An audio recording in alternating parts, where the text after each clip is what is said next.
देंगे किसी को, हम तो स्वयं ही दुआओं के मोहताज हैं। दुआएं हम क्या देंगे किसी को, हम तो स्वयं ही दुआओं के मोहताज हैं।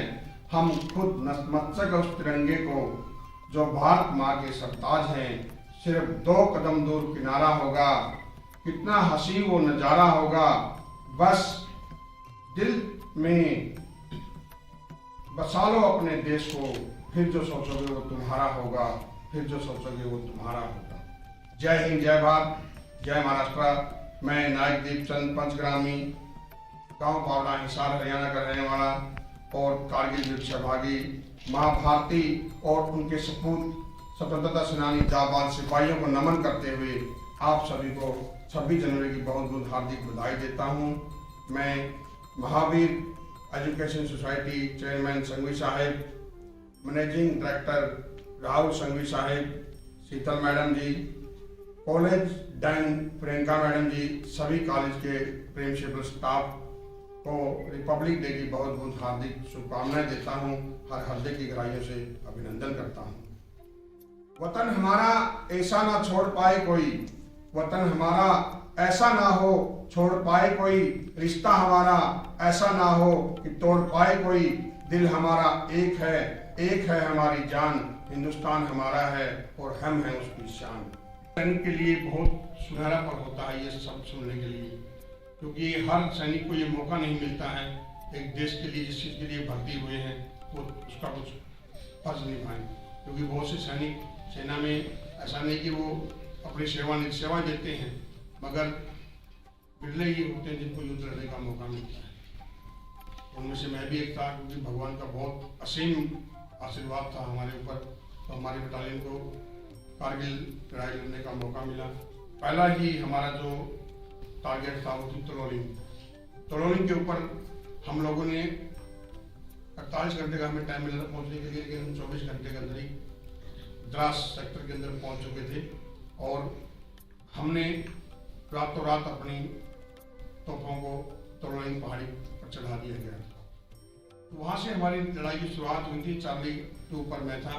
पहला ही राउंड, क्योंकि बहुत से फायरिंग कर रहे थे, गोला हिट नहीं हो रहा था दुश्मन के ऊपर, कोई इधर गिरा था कोई इधर गिरा था।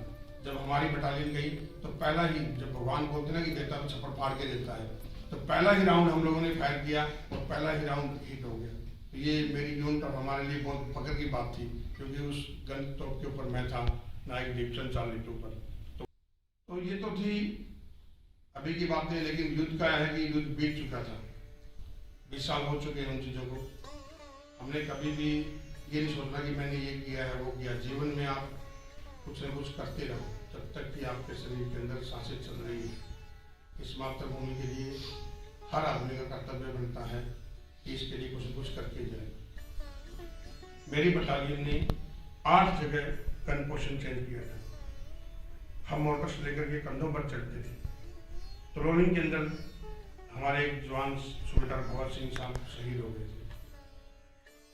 और 8 जगह गन पोजीशन, 8 आपको शब्द नॉर्मल लग रहा है, लेकिन जब हम रात को चढ़ाई करते थे तो वहाँ पर पाँव एक रखते थे तो 3 फीट नीचे आते थे। और इतनी भारी भारी भरकम, मतलब वहाँ पर ना कोई खच्चर का साधन था ना कोई हेलीकॉप्टर। आजकल तो आप लोग देखते हो जी फटाफट हेलीकॉप्टर सब कुछ पहुँच जाता, लड़ाई में ऐसा कुछ भी नहीं था। तो बहुत वो दिन थे, तो उन दिनों को कोई पता नहीं था किसका नंबर आएगा, और ये दिल में रहता भी नहीं था। क्योंकि जब शाम को जो सैनिक हमारे पास से पोस्ट हो जाता है, कई बार डेड बॉडी आती थी, तो हम भी ये सोचते थे कि अपना नेक्स्ट नंबर मेरा भी।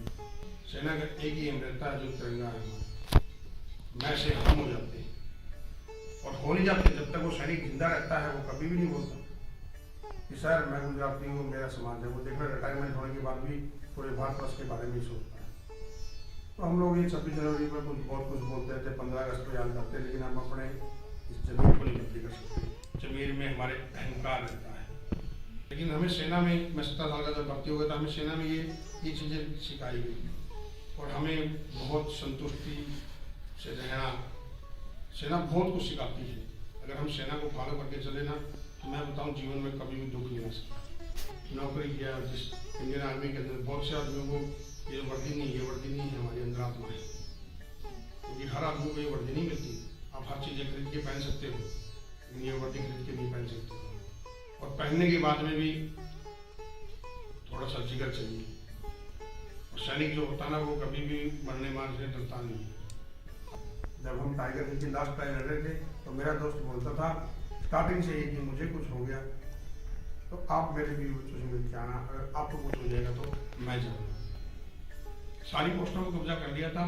टाइगर हिल की लास्ट चोटी रह चुकी थी। जोश था हमारे अंदर, सोचा ऊंची रह गई है, वो ऊपर बैठे हुए थे।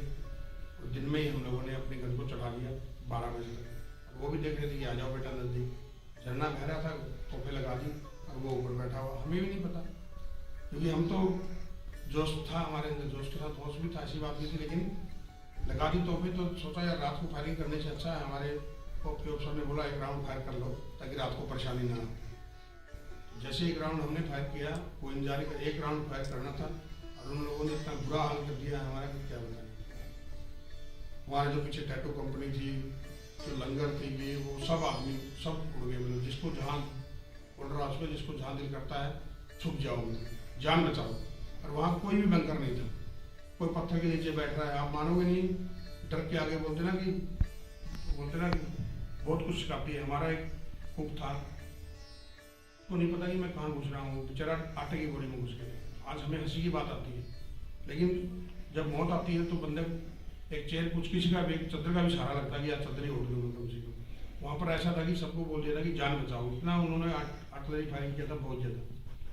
तो सब आदमी चले गए थे, मैं और मेरा दोस्त जैसे सर बैठे हुए ऐसे बैठे हुए। मैंने बोला सर चलें, बोलता नहीं जाएंगे। बोला दोनों आदमी क्या करेंगे, लड़ेंगे। बोला मैं भी बैठा रहा, फायरिंग हो रही है हमारे सामने, इधर का गोला गिरा, कभी इधर गोला गिरा, बैठे हुए। अभी उस टाइम ये बातें आपको मैं धीरे धीरे बता रहा हूँ, उस टाइम जल्दबाजी में बातें हो रही थी। मैंने फिर बोला सर जब हमारे से ज़्यादा जनता को तनख्वाह मिलती है, अफसर जैसी हो, जब वो चले गए हैं तो बोलता नहीं। अगर आपको डर लग रहा तो आप जाइए, लड़ेंगे लास्ट। दोस्ती तकड़ी थी। मैंने बोला ठीक है सर, अगर आप यही इच्छा है तो मैं भी चुपचाप बैठ गया, देखी जाएगी। और नीचे से रिपोर्ट लग चुकी थी कि सेना में आप बगावत नहीं कर सकते। दोनों आदमी की रिपोर्ट लग चुकी थी कि सर वो नहीं छुप रहे। ऑर्डर आ चुका था, बाकी आदमी दाएं बाएं जहाँ जिसको मौका मिल गया था, मेरे को मौका मिल चुका था। नीचे से जो बंदे छुपे हुए थे वो बार बार आवाज मारे थे कि तुम छुप जाओ, लेकिन दोनों बैठे हुए। चाहे वो बेवकूफ़ी समझो या कुछ भी समझी जाए, लेकिन साथी को छोड़ के नहीं जा सकते थे। वो जब बोल रहा था दोनों ही साथ में थे। कुछ सेकंड बाद उसने बोला कि आप नहीं मानोगे, चलो चलते हैं। हालांकि वो मेरे से सीनियर थे। जैसे हम चलने लगे तो मेरा 1 मिनट तुम चल, तो हमारी AK-47 थी क्योंकि हम ऑपरेशन अक्सर से ही आए थे। बोला मैं AK-47 लेके आता हूँ और आप चलो। मतलब उधर चलना है, ये नहीं था कि वॉकिंग कर रहे हैं हम लोग। ऑर्डर था जहाँ बंदे घुसे हुए थे भागे सीधे घुस गए, सबकी गर्दन एक के ऊपर एक। हमारे बीच में एक पत्थर था, वो साइड में भागा, मैं इस साइड में भागा, तो हम गिर रहे। उसके बाद 5-7 मिनट के बाद हमें फायरिंग बंद हो गई। बंद होने के बाद एक छोटे से गड्ढे के अंदर हमारे पंडित जी भी थे वहाँ पर, कुमार जी साहब। वो बोलते भाई राम का नाम लो, दुर्गा माता का याद करो, तो किसी को याद करो, जो होना होगा ना तो होगा ही होगा। लेकिन भगवान का शुक्र है कि छोटे से गड्ढे के जब हम बाहर निकले तो 90 आदमी हम लोग कैसे आए, आज भी चंबे वाली बात है। और किसी ने चूचूबाजी नहीं, कुछ नहीं किया। जब हम बाहर निकले देखा यार सब आदमी, फिर हम लोगों ने रखी किया कि भाई कौन क्या था। तो रिपोर्ट तो दोनों की हमारी लगी, तो दूसरा कहाँ है। बोला सर ये होगा, मैं इस साइड में भागा हूँ, उस साइड में भागा। ठीक है चेक करो। सबने चेक कर लिया, तो बोले नीचे गया होगा, तो नीचे भी नहीं था कहीं पर भी। तो हम लोग चलने लगे। चलते चलते हमारे सामने हमारे उनके जो सीनियर पर थे, राणा जी हमारे जो बंदा थे, ऐसे मांस के टुकड़े पड़े हुए। तो हमने बोला सर ये क्या है। तो बोला कोई पक्षी आ गया होगा बीच में, जब बम आ रहे थे तो उसके टुकड़े होंगे। लेकिन जैसे पत्थर के पास में जैसे उसने मुड़े, उसने बोला मुकेश मेरे दोस्त की यहाँ से गर्दन नहीं थी। आप ये सोचो कि क्या बीती होगी हमारे लिए। भाई से भी बढ़कर रखता है हमारे लिए वो। और मेरे इन्हीं हाथों में उसकी धड़कन चल रही है। मैंने अपना कोट निकाला और उसको लगाया, और इन्हीं में जब ठीक था, इन्हीं मेरे हाथों के अंदर उसने अंतिम सांस ली। तो आप सोचिए कि उस टाइम हमारे दिमाग में क्या चल रहा हो। ये एक साथी आपका साथ छोड़ के चला जाता है। उस टाइम हम लोग नहीं जा सके थे क्योंकि मैं जाने नहीं दिया था, क्योंकि एक वेग चला गया था, दूसरा मैं था। रोलिंग टाइगर हिल की जो लड़ाई थी वो पूरी बाकी थी। रात को जहाँ मर्जी थी वहाँ तक मुझे प्रवेश न मिली। मैं उनको लेके गया, वहाँ पर उनकी पार्थिव शरीर को रखा, द्रौपदी किया, पाँव को हाथ लगाया और कसम खाई कि आपकी शहादत का बदला हम जरूर लेंगे। फिर अगले दिन हम लोगों ने टाइगर हिल के ऊपर फतेह हासिल किया और उसकी शहादत का बदला हम लोगों ने लिया। बड़ा भी विश्वास रखिए, आपको सब कुछ देगा। कछुआ चाल आप चलते रहिए, सफलता एक दिन जरूर मिलेगी आपको। हम कभी मायूस मत होइए, अगर कभी मायूस होते हो तो दीपचंद को याद कर लेना कि वो भी एक जिंदगी जी रहा है। चीज नहीं, मैं हर पल को एंजॉय करके जीने वाले में से। कल क्या होगा पता नहीं, हम सो रहे हैं ना, वो पता नहीं कल उठेंगे नहीं उठेंगे। आप इंतजार मत करो कि मेरी इतनी उम्र हो जाएगी तो मैं बाद में ऐशो आराम करूंगा, मैं घर में नहीं। आज को जियो, आज को जीरोगे तो आपने सब कुछ पा लिया। तो अंत में मैं आप लोगों से विदा लेता हूँ। जय हिंद, जय भारत, जय महाराष्ट्र। मेरे साथ भारत माता की जय दिल से बोलेंगे। आज 26 जनवरी है। भारत माता की जय, भारत माता की जय, भारत माता की जय। वंदे मातरम, वंदे मातरम, वंदे मातरम। जय।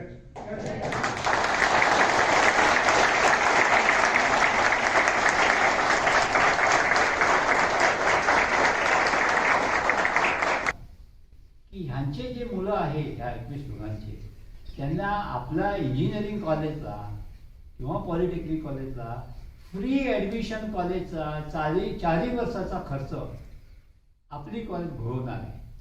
म्हणजे ह्या लोकांना गव्हर्नमेंट जे करत असेल ते करत असेल, इनफ करत नाहीत, तर त्यासाठी आपला पाऊल उचलायला पाहिजे.